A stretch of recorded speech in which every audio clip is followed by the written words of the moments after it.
Assalamualaikum warahmatullahi wabarakatuh. Perkenalkan, nama saya Rohmat Febrianto dengan NIM 2003102302 kelas 4G Manajemen. Di sini saya akan mempresentasikan hasil dari produk kami, yaitu penaturan cash. Latar belakang bisnis, telepon genggam atau handphone adalah salah satu teknologi komunikasi yang paling berkembang saat ini di dunia.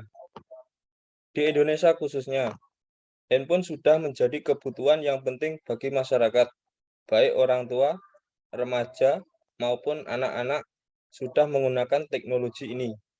Selain itu, aksesoris handphone seperti casing handphone, lampu, sarung handphone, dan lain-lain juga banyak digunakan oleh konsumen untuk melengkapi handphone itu sendiri. Casing handphone sebagai salah satu aksesoris digunakan konsumen untuk beberapa alasan. Di antaranya, untuk melindungi handphone dari lecet, mengurangi resiko jatuh, untuk bergaya, dan lain-lain. Tingginya permintaan akan handphone juga seharusnya diikuti oleh permintaan akan sarung handphone. Oleh karena itu, para pengusaha memanfaatkan peluang bisnis untuk memproduksi sarung handphone. Meningkatnya kebutuhan casing handphone memunculkan suatu ide bagi saya untuk berinovasi pada ragam motif dalam penciptaannya. Contoh, Ukir Batik Ponorogo sendiri terkesan indah dan memiliki nilai estetika yang sangat tinggi. Selain itu, penerapan inovasi motif Ukir Batik Ponorogo juga bertujuan untuk memperkenalkan budaya khas Ponorogo sebagai salah satu ragam budaya yang memiliki nilai di kancah nasional bahkan internasional. Alasan pemilihan ide bisnis. Mengingat tingginya kebutuhan akan penggunaan casing handphone yang memiliki ragam motif khas membuat saya berinisiatif mengembang usaha natural yang bermuatan penjualan casing handphone dengan motif ukir batik Ponorogo. Menurut saya, motif ukir batik Ponorogo memiliki nilai estetik dan berdaya saing yang patut untuk dikembangkan. Jika bukan kita yang mengembangkan ragam budaya daerah kita, maka siapa lagi atau menunggu sampai budaya ini hilang bahkan dicuri oleh bangsa lain. Visi dapat menjadi industri kerajinan lokal yang mengutamakan kualitas dan berdaya saing. Dan misi mampu menciptakan produk yang memiliki kualitas tinggi sesuai dengan harga yang dibayar oleh konsumen. Seperti gambar di samping ini adalah corak batik Ponorogo. Ciri khas batik Ponorogo adalah mempunyai motif merak dan reoknya. Batik Ponorogo terbagi menjadi dua jenis, yaitu batik klasik dan batik kontemporer. Batik klasik mempunyai warna yang cenderung gelap dengan motif tumbuh-tumbuhan dan hewan. Motif-motif berikut adalah ireng reok, sekar jagat, klitik, dan sebagainya. Analisa pasar dan pemasaran. Produk yang akan dihasilkan yaitu casing handphone, gambaran pasar. Selain face-to-face dengan konsumen, juga melayani melalui media sosial. Selain itu, dengan mengadakan belajar mengukir, lalu dengan diberikannya diskon. Target pasar yang dituju per individu usia produktif 14-50 tahun. Semua kalangan masyarakat. Strategi pemasaran. Pengembangan usaha dagang, pengembangan wilayah pemasaran, kegiatan promosi, dan penetapan harga. Rencana pengembangan usaha. Strategi pemasaran.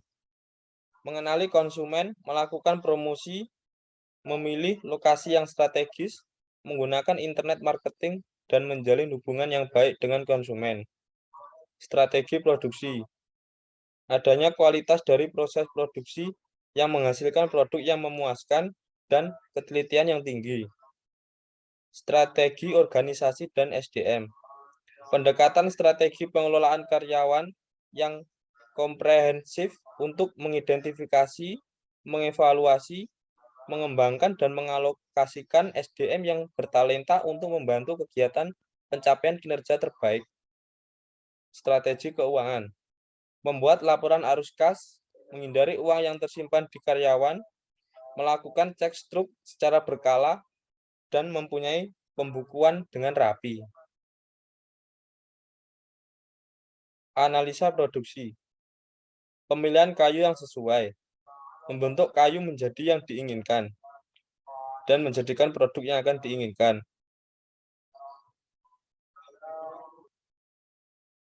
Berikut adalah contoh gambar pemilihan dan pengukuran kayu.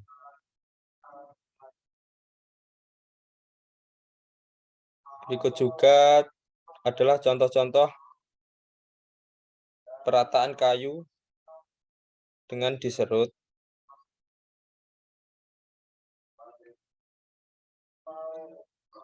Ini juga adalah contoh gambar pengeboran atau pemberian lubang pada kayu.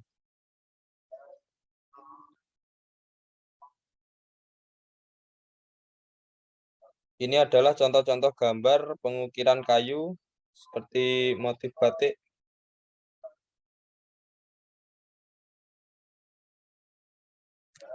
Ini adalah contoh gambar finishing pengukiran kayu. Dan ini adalah produk yang akan dihasilkan dari produk kami.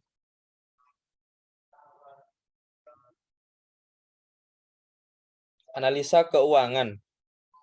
Bahan baku.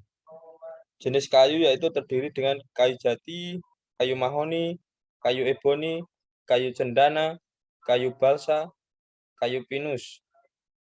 Dan berikut adalah total dari bahan baku produk kami. Bahan pendukung yaitu mesin, pendukung, paku, palu, serutan, dan lain-lain. Penyewaan gedung, gaji. Berikut adalah bahan pendukung dan total harganya.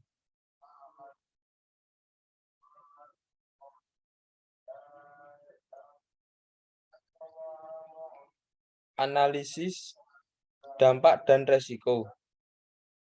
Dampak terhadap masyarakat sekitar, yaitu dampak pemasaran, dampak produksi dan teknologi, dampak organisasi dan SDM.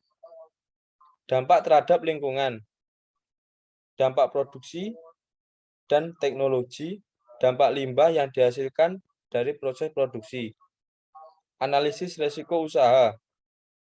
Adanya penipuan, kurang kepercayaan dari konsumen, proses produksi yang rumit, kayu memiliki kekurangan, adanya kecacatan pada kayu.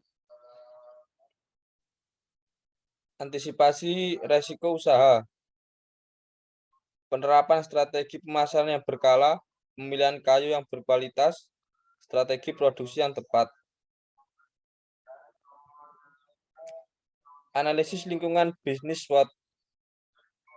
Strength atau kekuatan, kualitas produk yang tinggi, keunggulan desain produk yang berbeda, memiliki pelanggan tetap, memiliki tenaga kerja ahli, kelemahan atau weakness, keterbatasan promosi, memerlukan jumlah modal yang besar, jalur akses dalam pengambilan bahan baku yang kurang memadai, kelemahan atau weakness, keterbatasan promosi, memerlukan jumlah modal yang besar, jalur akses dalam pengambilan bahan baku yang kurang memadai, kurangnya efisiensi waktu, peluang atau opportunities, loyalitas pelanggan terhadap produk, kemajuan teknologi, hubungan yang baik dengan pelanggan, menginstruksikan masyarakat dalam proses produksi, ancaman atau threats, lingkungan pesaing yang ketat, turunnya daya beli masyarakat, kelangkaan bahan baku, strategi bisnis yang mudah ditiru. Terima kasih. Sekian presentasi dari saya. Ada kurang lebihnya mohon maaf. Assalamualaikum warahmatullahi wabarakatuh.